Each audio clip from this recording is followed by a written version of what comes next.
And we're going to get right to our top story. Right now, police trying to find the people responsible for a pair of burglaries in Chula Vista. Take a look at this newly released surveillance video showing one of the incidents. We are now hearing from a woman who says she had $250,000 stolen from her home.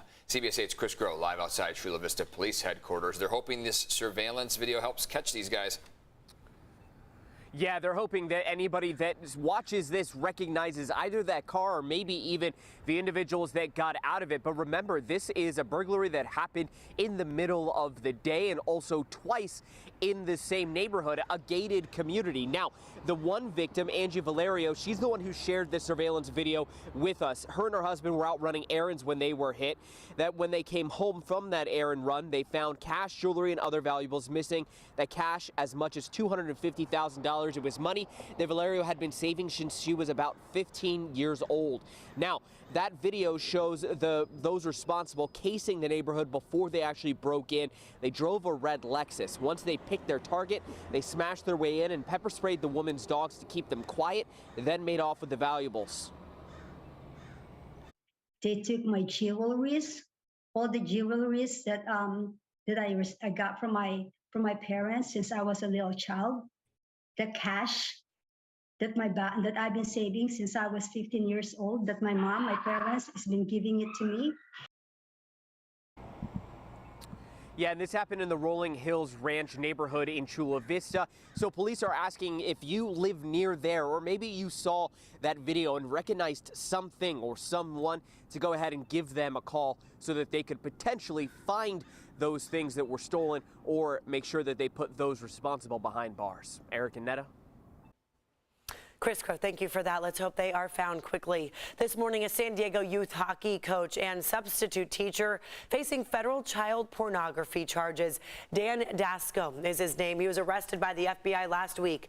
He was a volunteer coach for the San Diego Ice Arena Oilers. He coached two teams of 12 to 13-year-olds.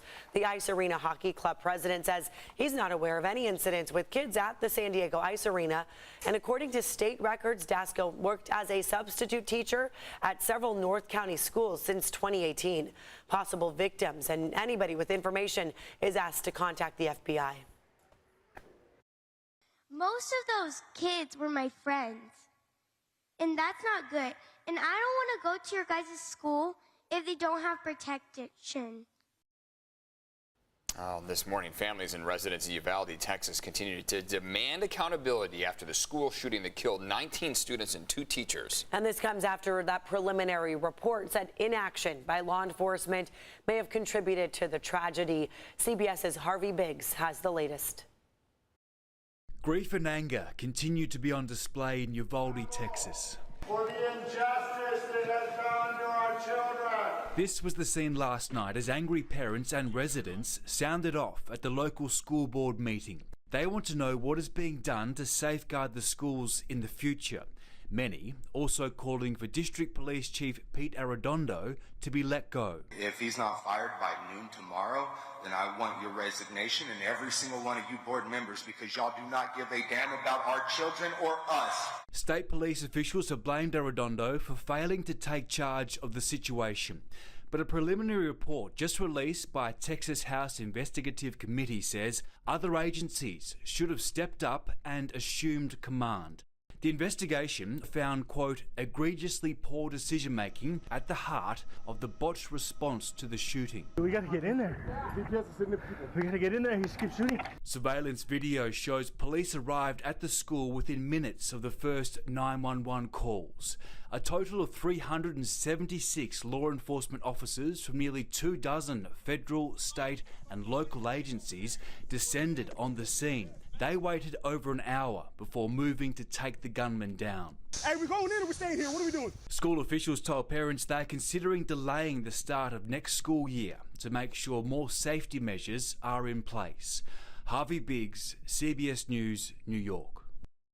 Chief Arredondo has been placed on administrative leave, as well as the acting chief of the city's police on the day of the shooting. This morning, a CDC panel is set to discuss the Novavax COVID vaccine. It was already approved by the FDA and is being used in dozens of countries. It is a 2-dose vaccine given 3 weeks apart. So you may be wondering, how is it different from Pfizer, Moderna, or Johnson & Johnson? Well, unlike those, Novavax uses a more traditional protein-based approach to teach the body how to fight COVID. The company hopes people who have been hesitant to get the vaccine because of newer technology might be more comfortable with this option. This morning, health experts are warning that the window to contain the monkeypox virus may already be closed. According to the CDC right now, there are more than 1,800 cases reaching nearly every state. Former FDA Commissioner Scott Gottlieb says it may be too late to control the outbreak, and the virus may already be embedded in the United States. Monkeypox mainly spreads through skin-on-skin contact. Most people who get the virus heal within 2 to 4 weeks with no long-term effects. Globally, no one has died from monkeypox. Let's check in with Neda now for a look at our forecast. And we are talking about this high surf advisory. We have a photographer out there checking things out at Wind and Sea. And this is just amazing to see. Yeah, this is incredible. I mean, look at these surfers. These are giant rollers coming right at Wind and Sea. That's the beach in La Jolla, right where the shack is. A beautiful spot, if I do say so myself. But as our photographer's out there, I mean, this is impressive. We don't see this all the time. Look at this. The surfer catching that wave right there. Did he just go? Oh, he got a little pummeled, but he had a nice ride for a little bit. But yeah, this is serious stuff. So unless you're a really strong surfer, I do not advise trying this out. I mean, leave it up to these guys, the professionals out there. There are some really talented surfers at Wind and Sea. It is fun to sit there and watch. And that is what today should be for, because we do have this high surf advisory. In fact, it's going to last until Thursday morning at 8 a.m. It's peaking today, though. These wave heights overhead to foot overheads. We've noticed even bigger waves at Wind and Sea. A lot of the southwest facing beaches, that's where you're going to get the bigger kind of waves. On average, here's a look at what we'll see. 4 to 6 footers, the potential of 8 to even 9 footers. Our water temperatures at 66 degrees. You'll see those full wetsuits on. Rip current risk is high. Now I want to show you the low tide and high tide. 8:30 this morning, it'll be down to 0.7 feet. High tide will be around 3:15, almost up to 5 feet. So that's when you may not have much space at all to go for that walk, especially places like Wind and Sea where the waves will take over. Big waves, high tide. Yeah, it'll be really impressive stuff. And part of the reason why we're getting these big waves, well, there's a couple systems. There was one that formed about 2 weeks ago off the coast of Antarctica, and then you see this right here named Estelle. So now this was a hurricane briefly, but it has downgraded, and you see it just moving tropical storm status in this west-northwest direction. But as it moves away, it'll still cause the ocean to kind of ripple, and that's that swell that we'll be getting right here across Southern California, a lot of Baja as well. So looking at our current wave heights, you see 5 footers here at our local buoy, and then up north it's a little bit bigger, up to 6 feet. But we're going to keep seeing those numbers increasing. Temperature-wise, here's a look at what we're seeing right now. Mid-60s for most of San Diego, west of the mountains. If you're there at Palomar, it's 70. Julian, you're at 73. 85 in Borrego Springs. Our afternoon will be another hot one, though, but not as humid. So coming up here in a few minutes, I'll let you know about those afternoon highs and how toasty we're talking here. Also, a quick check of traffic. No major incidents to report, which is always a good sign at this hour. So if you do need to head out, it'll take you 8 minutes to get on the 5 southbound from the 54 to the border. And then on the 78, if you're going westbound between the 15 and the 5, it should take you 14 minutes. Eric.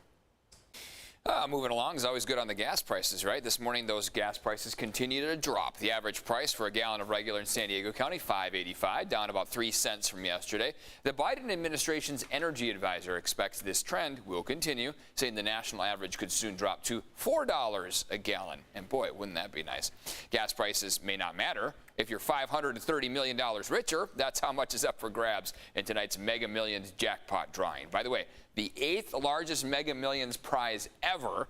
Get this, the odds of winning, 1 in 302.5 million.